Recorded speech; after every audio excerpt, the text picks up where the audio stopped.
Merci déjà, merci pour cette disponibilité que vous nous accordez. Il est évident que l'Afrique entière sait les plaies qui nous ont justement frappés. Et quand on a la douleur, on sait tous évidemment d'où est partie je dirais la frappe ou la violence qui nous a blessés et qui nous a ouvert nos cœurs. Depuis un moment donné, d'aucuns d'entre nous n'ignorent que nous sommes engagés dans une lutte véritablement pour la libération de notre mère patrie, l'Afrique. Et cette lutte de libération implique notamment une dimension telle qu'inscrite d'ailleurs, je dirais dans le point 13 de notre manifeste, il est inscrit justement cet aspect de la réparation. Et dans cet aspect de la réparation, nous avons étalé, nous, cette réparation en 7 points ou 6 points. Il y a notamment la réparation sur le plan juridique, la réparation sur le plan financier, sur le plan économique, une réparation politique, une réparation morale, d'où les nations occidentales doivent restituer en fait et geste ce qui s'est passé. Dire la vérité aux Africains et aux Afro-descendants, qu'est-ce qui s'est passé pendant cette période. Il y a notamment cet aspect juridique qui nous dit la nécessité aujourd'hui de mettre en place des documents juridiques de haute portée internationaux qui justement doit déclarer, si j'ose dire, les razzias négrières et l'ensemble de toutes ces violences commises contre notre peuple comme des crimes et des génocides contre l'humanité. Et interdire ceux qui l'ont fait de ne plus aller dans ce sens. Il y a cette vérité, cette réparation financière. Et dans la réparation financière, justement, c'est là que on comprendra la deuxième partie de notre action. Parce que la première partie est que nous sommes allés justement récupérer ce qui nous appartient. Ce qui nous appartient parce qu'on sait, tout Africain sait, de 1880 à 1960, le patrimoine culturel, spirituel, intellectuel de l'Afrique a été pillé. Ces patrimoines, c'était, si vous voulez, le socle même de la concorde, de la paix, de la quiétude, de la sérénité dans l'ensemble de nos sociétés. Et une fois que ces objets, comme on l'appelle aujourd'hui, mais ces entités ont été pillées, ravagées, c'est le déséquilibre total au sein de nos sociétés, c'est l'équilibre total, déséquilibre total au sein de nos familles. Donc notre démarche était dans une première approche de chercher à aller justement récupérer ce qui nous appartient. Je rappelle qu'il y a quelque temps, le président de la République française en exercice a mis en place une commission qui en réalité était censée trouver les voies et moyens pour pouvoir restituer ou je ne sais pas qu'est-ce qu'il en était dans leur esprit, restituer ou engager une discussion avec l'Afrique. Ce qui nous a choqué, c'est que les voleurs qui détient nos biens se permet lui-même encore de mettre une commission en place sans l'Afrique, sans les Africains, de décider par lui-même, et quand je dis par lui-même, c'est-à-dire avec ses agents, ses commissionnaires, parce que ceux qui ont travaillé dans cette commission en question, et qui ont décidé de restituer à l'Afrique 40 000 pièces qui se trouvent au sein du musée de Quai Branly. Parce que je rappelle que le musée de Quai Branly, jusque-là, par rapport à ce qui a été répertorié officiellement, contient 90 000 pièces en provenance de l'Afrique dite subsaharienne. Et Emmanuel Macron décide, à travers sa commission, qu'ils vont restituer 40 000 pièces. Donc, quitte à lui de décider, de décider s'il va suivre ces recommandations ou pas. Mais c'est ça qui nous a encore plus choqués et qui a poussé, si vous voulez, précipiter simplement cette action qui était déjà une action qui doit être menée, qui devait être menée depuis déjà de lustre temps. Et Emmanuel Macron, par cette décision immature et provocatrice, a voulu justement nous pousser encore dans l'action. Il décide que nous allons restituer 40 000 et non pas 50 000. De quel droit décide-t-il déjà qu'il va restituer 40 000? Et parmi les 40 000 pièces, quelles sont les pièces que lui, il a estimées qui sont à restituer à l'Afrique et quelles sont les pièces que l'Afrique ne doit pas répondre en ce moment? Donc voilà aisément l'ensemble de ces éléments qui aujourd'hui a décidé de notre action pour aller au musée de Quai Branly et récupérer, si vous voulez, parce que je précise, nous ne sommes pas allés là-bas pour aller demander la restitution de nos œuvres ou de nos entités culturelles. Nous sommes allés récupérer. C'était justement l'action qui a été posée, parce que nous étions dans la récupération et nous sommes dans la phase de la récupération de nos biens et de notre patrimoine. Notre patrimoine, on aura le temps peut-être dans les jours à venir d'expliquer tous ces patrimoines africains que nous voulons récupérer aux mains de l'Occident, prévaricateurs et voleurs.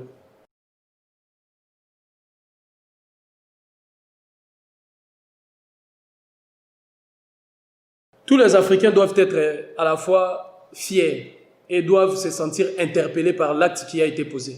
Cette interpellation qui doit leur pousser aujourd'hui à prendre des dispositions qu'il faut pour qu'ensemble, nous allons récupérer ce qui nous a été injustement pris. Ce qui nous a été injustement pris parce que nous avons fait ce que tout le monde devait faire et que tout le monde est capable de faire. Justement parce qu'en ce moment-là, c'est nous qui étions là. Et nous avons porté la voix non seulement de ces Africains qui sont vivants et Africaines qui sont vivantes, mais aussi de ces Africains et Africaines qui viendront dans les jours à venir. Mais aussi de ces Africains et Africaines qui sont passés, nos prédécesseurs qui, avant nous, ont mené ces combats. Ces combats, rappelez-vous, sur le plan diplomatique, le président Mobutu est allé le 4 octobre 1973 sur la tribune de l'Organisation des Nations Unies pour demander à travers une résolution, qu'une résolution soit votée pour que tout ce qui est œuvre d'art et tout ce qui est patrimoine culturel de l'Afrique nous soit restitué. Cette résolution n'a jamais vu le jour. Beaucoup de dirigeants africains ont entamé des négociations, des discussions sur le plan diplomatique, sur le plan politique. Ça n'a jamais abouti. Alors nous avons estimé que c'était une insulte encore d'aller dans ce sens. Pourquoi? Parce que nous estimons qu'on n'a pas à demander l'autorisation et la permission à un voleur qui nous a volé. Lorsque quelqu'un vient chez nous, en notre absence, vole, pille, tue et prend nos biens, lorsqu'on nous dit que vos biens se trouvent dans tel lieu, on doit aller les récupérer et affronter les voleurs s'ils s'entêtent pour pouvoir le garder. C'est cette démarche-là dans laquelle nous nous sommes inscrits. Aller auprès du voleur, récupérer ces choses-là et le ramener à la maison. Et tout Africain et Africaine, partout où ils se sentent aujourd'hui, c'est un appel, je dirais, de fraternité, un appel de dignité, un appel à l'unité pour que chacune et chacun se joigne à nous aujourd'hui, que nous puissions ensemble aller récupérer ce qui nous appartient. Partout où vous êtes, surtout dans l'hémisphère occidental, commençant par Paris où nous avons commencé, jusqu'à Washington, New York, passant par Bruxelles, passant par Madrid, passant par Lisbonne, passant par Berlin, passant par Londres et de partout. Et justement, cette action doit permettre aussi au peuple de l'Asie de venir récupérer leur patrimoine, au peuple de l'Océanie, au peuple des Amériques de venir récupérer leur patrimoine. Et c'est dans cet esprit et dans cette démarche-là que nous nous sommes inscrits pour justement récupérer ce qui nous appartient.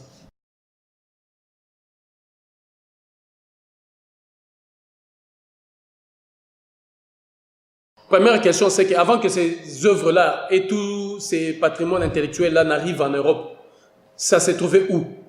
En Afrique.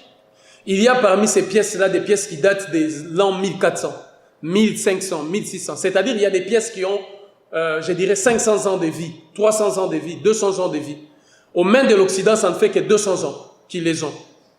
Bon, pour qu'ils viennent, eux, trouver des pièces qui datent de plus de 300 ans ou de plus de 100 ans, d'un siècle, comment nous avons fait pour conserver cela? Donc ça, c'est la première question. La deuxième question. Il y a aujourd'hui en Afrique, dans l'ensemble de toute l'Afrique subsaharienne, près de 500 musées. Donc il y a justement des infrastructures aujourd'hui culturelles capables de pouvoir protéger ces œuvres d'art. Donc ça, c'est un faux fuyant. Et troisièmement, lorsque nous demandons la restitution de nos biens, nous demandons aussi la réparation financière, c'est-à-dire tout l'argent qu'ils ont amassé derrière ces œuvres d'art. Je vous rappelle que lorsque nous étions au musée de Quai Branly, le droit d'entrée s'est fixé à 9 €. Le droit d'entrée est à 9 € par rapport à la situation du Covid-19, la pandémie du Covid-19, parce qu'ils ont baissé le prix. Mais habituellement, le droit d'entrée, c'est 15 € et 12 € au musée de Quai Branly. Alors, faites les calculs. Je pense que pour l'année 2014 ou 2013, la recette du musée de Quai Branly était approximativement à hauteur de 8 millions, 9 millions d'euros. Alors, faites les calculs par rapport aux années, aux différentes années, combien ils ont amassé. Donc, cet argent qu'ils vont nous restituer, cet argent nous permettra justement aussi de consolider les infrastructures qui existent déjà et d'en construire de ce qui n'existe pas pour que nous puissions justement le conserver, j'ai dit bien, je précise, les conserver pour un laps de temps, afin de permettre aux sociétés africaines de se réapproprier ces œuvres d'art. Parce que quand ces œuvres-là répartiront en Afrique, Ça ne restera pas dans des musées. Nous allons les conserver dans ces milieux-là pour un petit moment et ensuite, il faut, si vous voulez, favoriser leur réintégration dans la société. Il faut que ça reprenne vie, c'est-à-dire aux différents de nos associations, aux différents de nos organisations et groupements politiques, culturels, associatifs, et que les communautés, les villages se réapproprient de nouveau avec l'expertise de la plupart des historiens et des scientifiques africains qui vont accompagner, si vous voulez, la réintégration de ces œuvres au sein des sociétés africaines. Voilà la démarche dans laquelle nous sommes inscrits.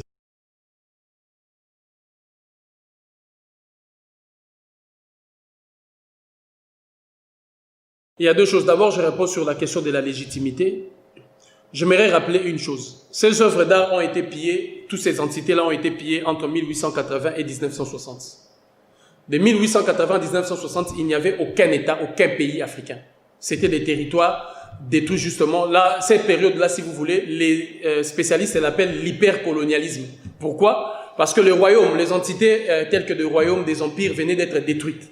Et en ce moment-là, il n'y avait plus rien. L'Afrique vaguait comme ça, divaguait. Il n'y avait plus de structures qui géraient l'Afrique. Donc, c'était le marché où tout le monde pouvait se servir. Première des choses. Deuxième des choses, il y a parmi ces œuvres-là des œuvres qui appartiennent aux clans, aux familles, aux tribus. D'ailleurs, vous remarquerez dans ces pièces-là, moi j'ai retrouvé ce qu'on appelle,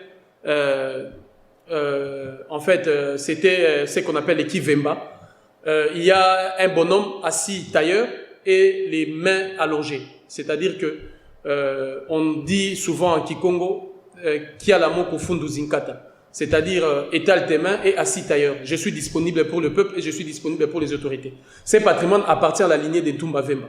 Ça n'appartient ni à l'État congolais, ni au pays, mais appartient justement à, si vous voulez, à la tribu de Toumba Vemba. Donc, il y a des clans, des familles, des lignées qui sont propriétaires de ces avoirs. Même quand ces œuvres-là vont revenir en Afrique, justement, les clans, les familles vont s'asseoir, les groupements, c'est-à-dire culturels, par exemple, je dirais l'association de tel peuple, le groupement de tel peuple vont s'asseoir avec des autorités étatiques des différents États et pays africains pour discuter de l'avenir de ces œuvres-là. Qu'est-ce qu'on fera et comment on va procéder. Donc, il y a cette légitimité. La deuxième légitimité, c'est une légitimité, je dirais, juridique sur le plan international. Notamment, il y a différents instruments juridiques qui nous permettent à nous de veiller, d'abord de disposer de nous-mêmes. Disposer de nous-mêmes, pourquoi? Parce que tous ces avoirs-là, en tant que peuple, nous avons le droit de disposer de nos richesses, de disposer de nos avoirs et de disposer de nos biens. Première des choses.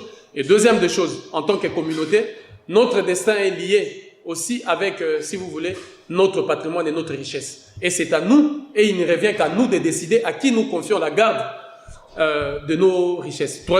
Une forme encore de légitimité, cette légitimité est, si vous voulez, politique. Depuis que les nations africaines ont accédé à leur souveraineté, comme vous énumérez, à leur indépendance, il est tout à fait logique d'abord sur le plan moral, sur le plan de l'éthique et sur le plan du respect du droit international et du respect des droits des peuples, que les nations occidentales et européennes, d'eux-mêmes, avant même que l'on ne fasse la démarche, d'eux-mêmes, qu'ils puissent avoir la noblesse et l'élégance, si vous voulez, politique et diplomatique de bien vouloir restituer ces biens. Et enfin, notre légitimité, nous la tirons de ces combats pour lesquels nous sommes engagés. Nous avons repris les flambeaux de nos prédécesseurs. Parce que ce que nous sommes en train de faire, ce n'est pas simplement nous qui commençons, c'est parce qu'avant nous, il y a eu tous ces dignes fils d'Afrique et toutes ces dignes filles qui avant nous ont commencé ces combats, qui ont crié haut et fort la restitution de nos œuvres d'art. Je vous citais ici la démarche entreprise par le président Mobutu. Je vous citerai énormément de présidents de Sankara, Lumumba, je vous citerai Simon Kimbangu, je vous citerai tant de figures africaines, de Marcus Garvey, tant de figures africaines et de la diaspora qui ensemble ont commencé ces combats. Et nous, nous sommes venus après eux. Cette légitimité vient du fait que nous reprenons le combat de nos prédécesseurs. Donc voilà, à notre humble avis et en tant que citoyens du monde, nous sommes aussi là pour veiller à ce que justice soit faite. Et cette justice, parce que le peuple d'Afrique a été privé de ses biens de manière injuste. Il y a eu des crimes, des génocides. Parce que ça, c'est la seconde étape. Ces œuvres d'art-là démontrent simplement qu'il y a eu crime et génocide. Ce sont, si vous voulez, des pièces à conviction qui démontrent qu'il y a eu crime et génocide vis-à-vis du peuple africain pour leur déposséder de ses biens.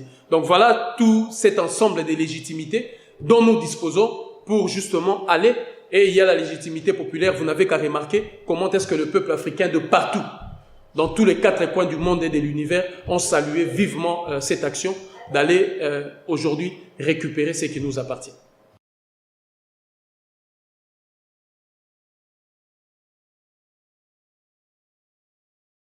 Les présidents africains ont souvent un manque total de dignité dans leur comportement. Je réitère encore qu'on ne demande pas à un voleur le droit et l'autorisation d'aller récupérer ce qui vous appartient. Et c'est le contraire, c'est ce que font les dirigeants africains. Donc nous sommes allés le récupérer, l'acte était symbolique. Et nous étions, si vous voulez, l'infime minorité de ceux qui sont venus porter la voix d'une grande majorité. Parce que nous étions là comme des porte-paroles, si vous voulez, ou les porte-étendards d'une volonté enfouie dans chacune des Africaines et dans chaque Africain. Et ce peuple africain doit comprendre que nous ne serons victorieux que lorsque la grande majorité va se joindre à nous et se serrer les coudes avec nous. Nous soutenir sur le plan juridique, nous soutenir sur tous les plans, être avec nous moralement, physiquement, pour qu'ensemble nous rentrons dans la bataille. Parce que lorsque Simon Kimbangu avait crié, c'est Simon Kimbangu qui avait crié.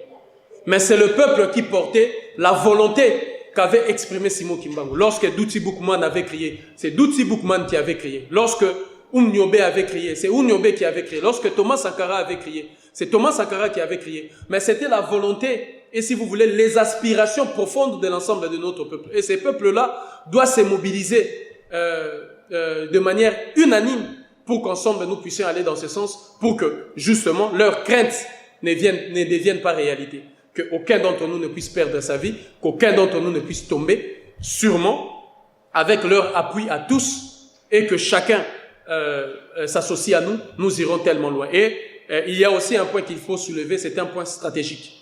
Lorsque nous allons dans un musée, dans un endroit pareil, si nous étions à 50, à 10, à 20, croyez-moi, il allait être difficile pour poser cet acte. On aurait pu même nous empêcher de rentrer parce que il était difficile, il serait facile de décerner, justement, qu'est-ce que nous sommes venus faire. Donc, il était discuté de façon assez stratégique pour que nous puissions rentrer et poser cet acte. Ça, c'est notre bien et c'est notre patrimoine. Je le ramène à la maison. Vous êtes des voleurs. La scène se déroule à l'intérieur du Quai Branly. Des activistes africains viennent de décrocher un poteau funéraire du 19e siècle provenant de la tribu Bari, dans le centre-est de l'Afrique. Quelques minutes plus tôt, ils expliquent leur geste.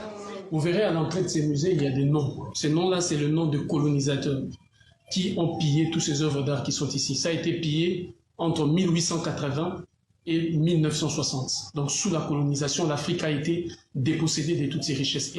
Une action symbolique derrière laquelle se trouve la question sensible de la restitution du patrimoine africain. D'après les experts, 80% des œuvres d'art africaines se trouvent aujourd'hui hors du continent, et notamment en France, où près de 90 000 pièces seraient répertoriées dans les musées, dont 70 000 rien qu'au Quai Branly.